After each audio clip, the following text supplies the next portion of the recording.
왕국과 그 이후 시대 개관을 보면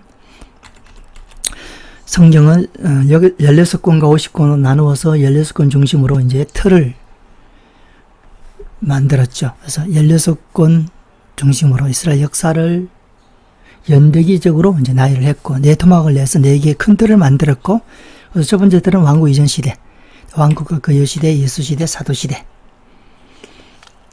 이게 이제 큰 틀이고, 이 큰 틀 속에 좀 더 작은 중간 틀을 만들었죠. 그래서 7457. 아담 시대부터 사도 7기까지 중간 틀 23개 만들었고, 그리고 왕국 이전 시대는 다시 23개의 작은 틀을 만들었고, 왕국과 그 이후 시대도 23개의 작은 틀을 만들었다. 그리고 주제들, 그 작은 틀 속에 있는 주제들을 통해서 결국 이제 스토리를 엮어가죠. 왕국 이전 시대는 지도를 통해서, 왕국 그 이후 시대는 도표를 통해서, 유디그조라는 도표를 통해서 예수 지도, 사도 지도, 이렇게 해서 16권의 주요 내용을 엮습니다. 주요 내용을 엮어가면서 첨가하죠. 왕국 이전 시대는 4권이 첨가되고, 왕국과 그 이후 시대는 6권, 삼상과 왕상과 선호, 6권의 역사 흘러갈 때 24권이 첨가되고, 그래서 총 30권이 왕국과 그 이후 시대에 해당되고, 그 다음에 예수 시대는 사복음서, 사도 시대는 사도행전 한 권의 역사 흘러갈 때 22권이 첨가되는, 그래서 성경 스케치 전체를 개관했고, 이제 왕국과 그 이후 시대, 왕국과 그 이후 시대 개관을 보면, 왕국과 그 이후 시대에는 큰 틀이고, 중간 틀이 이제 4개가 있죠. 그래서 단일, 분열, 잔존, 포로 시기는 빼고, 그다음 포로 교환 시대, 이렇게 해서 4개의 작은 시대, 또 중간 틀 만들었다. 왕국과 그 이후 시대는 삼상과 왕상과 선 6권이고, 이 6권을 다시 4토막을 내서 중간틀 작은 시대의 성경의 범위를 기억해야 되겠죠. 그래서 단일 왕국 시대는 사무엘상 1장부터 왕상 11장까지, 분열 왕국 시대는 왕상 12장부터 왕하 17장까지, 잔존 유다는 왕하 18장부터 왕하 25장까지, 그다음 포로기한 시대는 에스라, 느헤미야, 에스라 10장, 느헤미야 13장. 6권을 4토막 낼 수 있어야 되고, 이름을 다 기억해야 된다. 그 다음에 첨가되는 것이 시아잠전, 옵열호합요, 그 다음에 삼이나 예습단합 계례, 그 다음에 학습의 대상 대아말라기, 플러스 이게 24권이 첨가되죠. 6권 플러스 24권, 그래서 총 30권. 이거는 기억해야 되고, 테스트는 넘어갑니다. 왕국과 그 이후 시대 개관, 확실하게 할 수 있어야 된다. 했다고 치고, 단일 왕국 시대. 그 중에 단일 왕국 시대는 왕국과 그 이후 시대라는 큰 시대 안에 있는 첫 번째 작은 시대, 두 번째 작은 시대, 세 번째 작은 시대, 네 번째 작은 시대겠죠. 단일 왕국 시대, 왕국과 그 이후 시대 안에 작은 틀 23개를 보는 겁니다. 그래서 사무엘, 사울, 다윗을 초점, 다윗, 솔로몬, 시아잠전하고 아합의 죄에 대해서 예후가 심판하고 여기다 했던 거라 넘어갑니다. 그래서 분열 왕국 시대의 작은 틀은 9개죠. 그래서 분열의 이유, 여로보암, 아합, 엘리야, 엘리사, 그 다음 여호람, 아하시, 아달랴, 예후, 여로보암, 그 다음 호세야. 그렇게 해서 분열 왕국 시대에 있는 9개의 작은 틀, 9개. 단일 왕국 속에 있는 5개의 작은 틀. 잔존 유다 왕국 속에 있는 6개의 작은 틀. 1차, 2차, 3차, 4차, 5차. 3이나 예습 단합 계례. 포로 시대, 포로 교환 시대 안에는 3개의 작은 틀, 1차, 2차, 3차. 그리고 학습의 대상 대하 말라기. 자, 그래서 왕국과 그 이후 시대, 큰 틀 안에 중간 틀이자 작은 시대죠. 큰 틀이자 큰 시대. 왕국과 그 이후 시대는 큰 틀, 두 번째 큰 틀이고 두 번째 큰 시대죠. 왕국과 그 이후 시대. 이 두 번째 큰 틀, 두 번째 큰 시대 안에 중간 틀 4개. 중간 틀은 작은 시대를 가지고 4개가 단일, 분열, 잔존, 포로.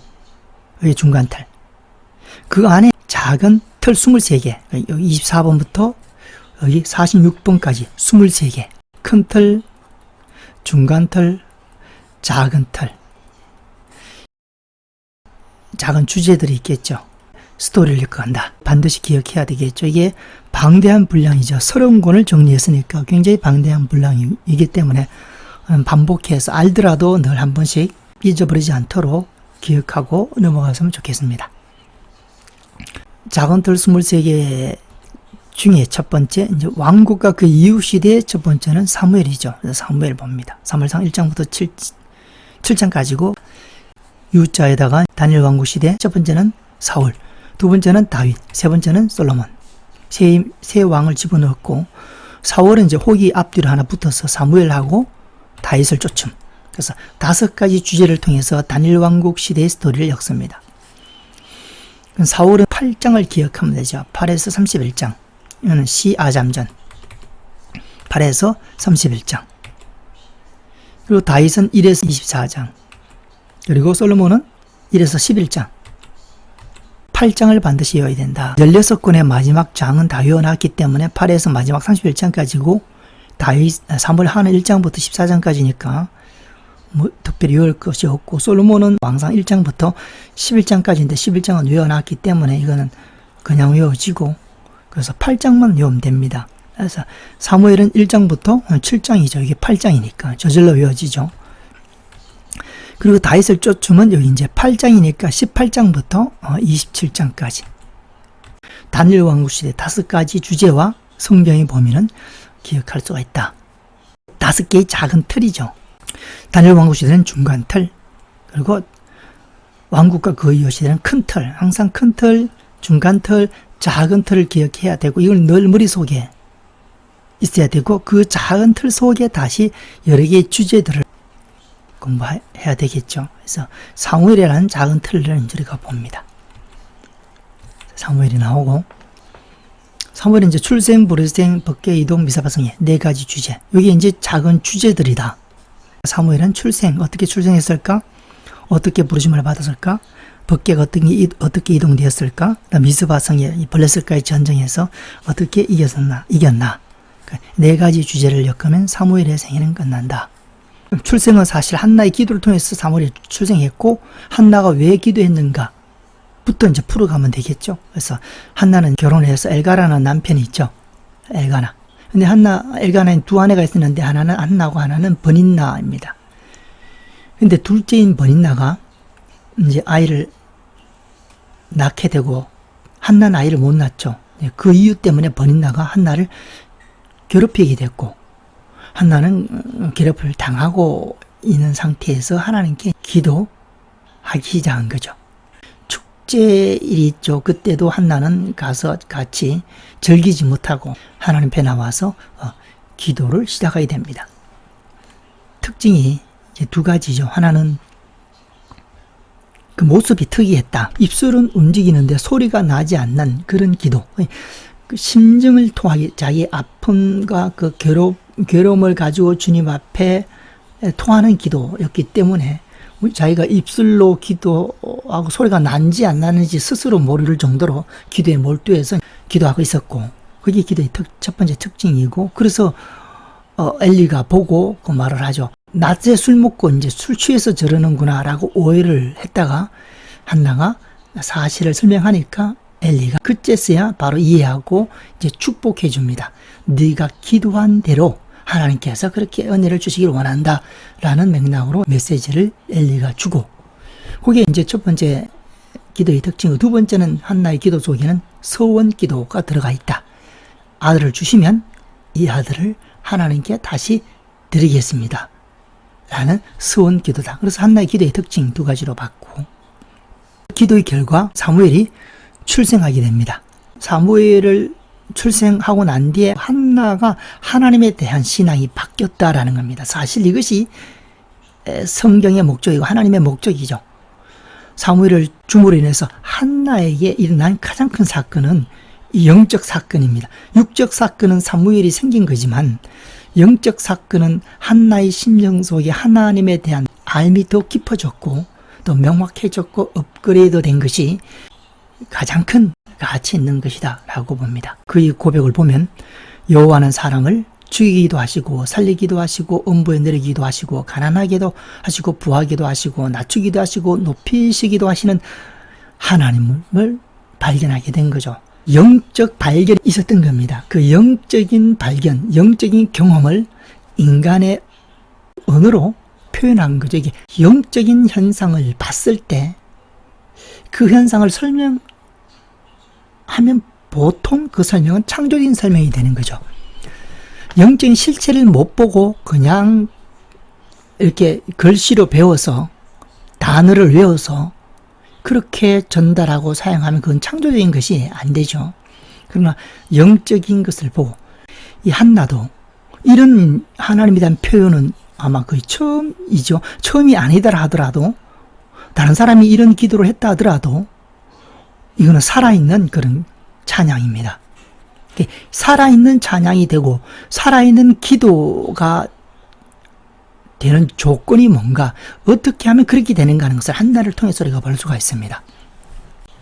그리고 엘리의 두 아들 홈리와 비나스가 한날에 이제 죽을 것이 예언되어 있습니다. 하나님의 사람에 의해서 한번 예언을 받고 그 다음 다시 사무엘을 통해서 다시 한번 똑같은 예언이 전달이 되죠. 그래서 2장에는 그런 이야기가 있다. 출생 그렇게 정리가 되고, 한나가 서원한 대로 사무엘을 하나님께 드리죠. 주시면 드리겠다. 주셔서 드립니다. 그래서 젖을 뗀 후에 바로 성막에 들어가서 엘리의 제자가 되어서 하나님을 섬기게 됩니다.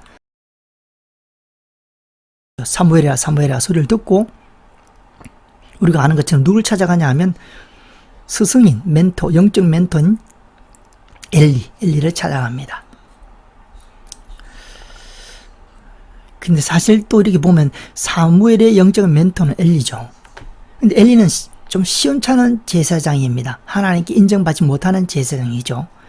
부족한 스승입니다. 그러나 그 밑에 건출한 제자 사무엘, 하나님의 사람이 나올 수 있었다 하는 것을 우리가 또 정보를 얻을 수가 있죠. 그래서 우리도 우리 훌륭한 선생님들이 있지만 그러나 스승이 없다 하더라도 불평할 수 없다 이렇게 볼 수 있습니다. 그 사람만 잘하면 훌륭한 하나님의 쓰임받는 일꾼이 될 수 있다는 것도 엿볼 수가 있다. 우리가 그렇게 불평을 많이 하는 것도 가끔 듣죠. 그때 이 말씀이 또 적용되지 않을까 생각했고, 그래서 첫 번째 불러서 엘리를 찾아가는 엘리가 부르지 않았다 해서 다시 돌아갑니다. 두 번째 불러서 사무엘이 엘리를 찾아니까 안 불렀다 돌아갔죠. 세 번째 부르니까 또 사무엘이 엘리를 찾아가니까 엘리가 깨닫게 되죠. 하나님이 부르셨구나 것을 알고 사무엘한테 가이드를 해줍니다. 다시 한번 부르면 이렇게 말하라. 말씀하옵소서 주의 종이 듣겠나이다. 이렇게 말하라. 정답을 말했죠. 이게 아이러니 역할을 하죠. 엘리야는 하나님 앞에 인정을 못 받는 그런 선지자이고 제사장이었지만 이렇게 가이드 지식적인 부분은 제대로 했다 하는 겁니다. 지식 속에 생명이 있냐 없냐 이게 문제죠. 엘리는 그게 약간 부족했다라고 보는데, 그런 말씀이라도 듣는 사람이 신실한 사람이라면 제대로 말씀을 받을 수가 있다. 그렇게 해서 네 번째 하나님이 부르실 때 사무엘이 엘리가 가르쳐준 대로 말씀하옵소서 주의 종이 듣겠나이다. 처음으로 하나님의 말씀을 사무엘은 듣기 시작합니다. 하나님의 말씀을 듣는데 엘리의 역할은 그 정도입니다. 그러나 사무엘이 하나님의 말씀을 들을 수 있는 영적 상태까지 이끈 건 엘리가 절대 아닙니다. 얘는 하나님이 사무엘이 어릴 때부터 성막에서 하나님을 섬기고 하면 오랜 세월 동안 그런 영성과 그런 내적인 모습이 갖춰졌기 때문에 하나님의 음성을 들을 수 있는 그런 내적인 모습이 되어 있기 때문에 들었죠. 엘리는 그게 하나님의 말씀이라는 것은 이제 가르쳐준 그 역할을 했다. 그렇게 기억하면 되고, 그래서 이제 사무엘의 첫 번째 들은 말씀, 태어나서 첫 번째 들은 말씀이 뭐냐면 자기 스승님의 집에 심판을 듣습니다. 엘리 제사장의 집안이 재물이나 예물로도 속함을 얻지 못하고 심판을 당할 거다라는 메시지를 듣게 되죠. 첫 번째 들었던 말씀이 축복과 은혜와 복의 말씀이 아니고 심판의 메시지라는 것도 우리가 또 한번 생각해 봐야 됩니다. 그것도 스승님, 인간적인 도리로서 정말 참 아주 곤란하겠죠, 사무엘이. 그래서 머뭇하니까 엘리가 걱정하지 말고 어떤 얘기를 들었던지 다 내한테 말하라. 이런 식으로 얘기하니까 이제 사무엘이 이제 사실을 얘기하게 되죠. 그래서 아까 얘기한 것처럼 엘리 집안은 이제 심판에 대한 메시지가 두 번에 걸치죠. 아까는 2장에 하나님의 사람에 의해서 들려지고 지금은 사무엘을 통해서 엘리 집안의 심판에 대한 메시지가 이제 전달이 되었습니다. 그게 부르심에 대한 스토리다. 엘리는 정말 연구 대상이다. 엘리처럼 되지 말자. 엘리는 하나님의 제사장으로서 메시지나 방법이나 경험이나 이런 것들은 다 갖고 있는 사람이라고 볼 수가 있습니다. 그러나 그 속에 뭐라고 표현해야 될까요? 생명이 없다 할까요? 아니면 뭐 하나님이 인정하는 그런 내면이 아니었다는 거예요. 그렇게 볼 수가 있습니다. 엘리의 잘못된 길을 가지 않기 위해서 반면교사로 우리가 반드시 엘리는 정복해야 된다. 엘리의 신앙은 넘어서야 우리가 안심할 수가 있죠. 엘리도 하나님에 대한 기도 아까처럼 한나한테 제대로 역할을 감당했습니다. 지금 또 사무엘한테 제대로 중간 역할을 감당했어요. 그리고 버림받은 사람이 엘리다. 이렇게 볼 수가 있죠. 그러니까 우리가 거기까지 생각을 해야 된다는 거죠. 하나님께 쓰임받은 것만으로 나는 됐다. 이렇게 생각하면 안 된다는 거죠. 쓰임받고 엘리처럼 버림받을 수가 있다. 엘리뿐만 아니라 다른 사람 성경에 몇 명 인물이 나오지 않습니까? 쓰임받고 버림받는 케이스. 그래서 이런 부분을 좀 깊이 있게 빨리 지나가지 말고 엘리의 어떤 신앙을 넘어서야 된다. 그럼 그거는 큰 신앙의 성숙이고 어마어마한 가치가 있는 거다라고 보는 거죠. 자, 그 다음에 이제 법궤 이동. 법궤 이동 지도를 통해서 이제 봅니다. 법궤가 만들어진 곳은 신의 산이죠. 모세가 등산하고 내려와서 오홀리압과 부살레를 중심으로 법궤를 만들었죠. 시내 산에서 이동해서 가데스 바네아 그다음 모압 평지에 와서 그다음 요단강 가를 때 사용 한번 또 했고 여리고에서 또 사용했고 그렇죠. 그리고 지금은 법궤가 어디 있냐면 실로에 있습니다. 실로에 있는데 이게 이제 아벡 에벤에셀로 옮기죠. 에벤에셀로 옮겼다가 아벡으로 옮기죠. 왜냐하면 여기 아벡과 에벤에셀 전투가 일어나죠. 블레셋과의 전투. 그래서 블레셋은 아벡의 진을 치고 이스라엘은 에벤에셀의 진을 쳤죠. 전쟁을 치러서 이스라엘이 졌지 않습니까? 1차전. 그러니까 이스라엘 백성들이 생각하기를 왜 졌을까 생각하다가 법궤가 없어졌다. 요단강도 가르고 여리고성도 무너뜨렸는데 법궤가 없어졌다 생각하고 실로에는 법궤를 옮깁니다. 그래서 이동이 됩니다. 이동이 왜 됐나? 블레셋과의 전쟁이 져서 이기고자 실로에는 법궤를 에벤에셀로 옮겨서 전쟁을 치르는데 이기는 그냥 치고 법궤마저 아벡으로 빼앗기게 됐다. 그래서 법궤가 빼앗겼다. 전쟁에서 치고 두 아들이 죽고 법궤도 빼앗겼다는 얘기를 엘리가 의자에서 듣고 목이 부러서 이제 죽게 됩니다. 그게 에벤에셀에서 일어난 사건이다. 법궤는 어디로 가느냐? 블레셋 손에 들어가죠. 아스돗으로 갑니다. 블레셋은 우리가 알다시피 그들의 신은 다곤이죠. 이스라엘의 신 법궤를 빼앗아서 자기들의 신 다곤 신 옆에 뒀죠. 그리고 하룻밤 자고 일어나니까 다곤 신상이 법궤 앞에 자빠져 있는 것을 발견하고 깜짝 놀랬겠죠. 다음날 다시 세워놨는데 그 다음날은 엎어졌을 뿐만 아니라 다곤 신의 손과 목이 부러지게 됩니다. 겁을 먹고 법궤를 이제 보내죠. 다곤 신은 우리가 알다시피 인어인데 남자 인어입니다. 그러니까 목도 있고 손도 있겠죠. 그래서 손과 목이 부러졌다. 겁을 먹고 어디로 보내냐? 이제 가드로 보냅니다. 이방인의 손에 있었죠. 가드에 들어가니까 독종이 생깁니다. 그래서 가드에서도 이 법궤를 감당 못하고 에그론으로 보내죠. 에그론 도착했을 때 독종이 생겨서 또 여기 벳세메스로 보냅니다. 벳세메스로 보내니까 사람들이 법궤를 들여다본 거로 그 안을 들여다본 거로 5만 70명 성경에 5만 70명 5만 해놓고 70명 해놓고 관련해놓고 5만 했나요? 5만 70명 왜 그런지는 모르겠습니다. 하여튼 5만 70명이 보다가 죽었다.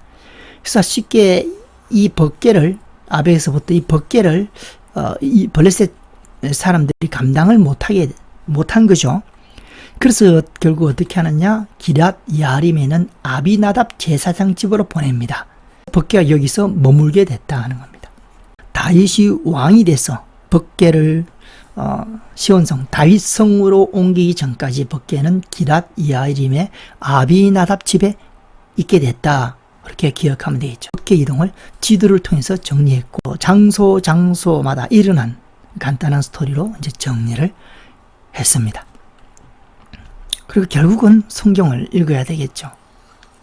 시간에 여유가 있으면 법궤 이동을 이렇게 한번 공부하고 외우고 사무엘상 4장부터 9장까지 읽으면 상세한 스토리가 이제 입력이 되면 이제 큐티가 가능하게 되죠. 구조, 프레임 이런 데는 끌리는 것이 적어요, 우리 마음이. 그러나 스토리를 읽으면 거기는 감정, 의지, 생각이 섞여 있기 때문에 이게 감정 같은 게 섞여 있기 때문에 끌리죠. 그럼 그 부분을 묵상해 나가면 굉장히 좋다. 다음에 미스바 성에 이제 블레셋과의 전쟁에서 사무엘이 금식을 지킵니다. 금식과 번제를 드리기 전에 이제 먼저 메시지를 선포하죠. 하나님이 건져 주신다는 그 믿음. 그리고 바알과 아스타롯 우상을 제합니다. 말씀에 대한 믿음, 우상을 제하고 그 다음에 금식하고 번제를 드린 후에 이제 전쟁에 들어가죠. 이스라엘 백성들이 다 금식하죠. 미스바에 모여서 전쟁에 나왔을 때 하나님께서 우레를 발해서 승리하게 하신 그 싸움, 거기에 미스바 성에 그렇게 이제 사무엘 정리했고 1장부터 7장까지고 출생, 부르심, 법궤 이동, 미스바 성에 1, 2장, 3장, 4, 6장, 7장 이렇게. 법궤 이동은 실로에서 에벤에슬로 갔다가 아벡으로 가죠. 법궤 엘리와 두 아들이 죽고 두 아들이 죽은 걸 보고 엘리가 죽죠. 그 다음에 이제 아스돗 손과 목이 부러지고 그 다음에 여기 가드 독종이 생기고 에글론 독종이 생기고 베세메세 70명이 5만 70명이 갈 때 여기 우리가 아는 것처럼 전나는 암소가 이제 법궤를 메고 가죠. 법궤는 고핫 자손이 어깨에 메고 가야 되는데 그냥 여기 블레셋이니까 뭐 율법을 알겠습니까? 그러니까 그냥 젖소 전나는 소, 그 새끼를 금방 놓고 그 논소, 그러니까 새끼를 그리워하고 있는 그 소가 법궤를 메고 베스메스까지 갔다. 그리고 아비나답, 기랏 이야림. 그래서 아까 말씀드린 것처럼 다윗이 법궤를 예루살렘으로 옮기기 전까지 여기 아비나답 제사장 집에 법궤가 머물게 됐다. 다음에 이제 사울입니다.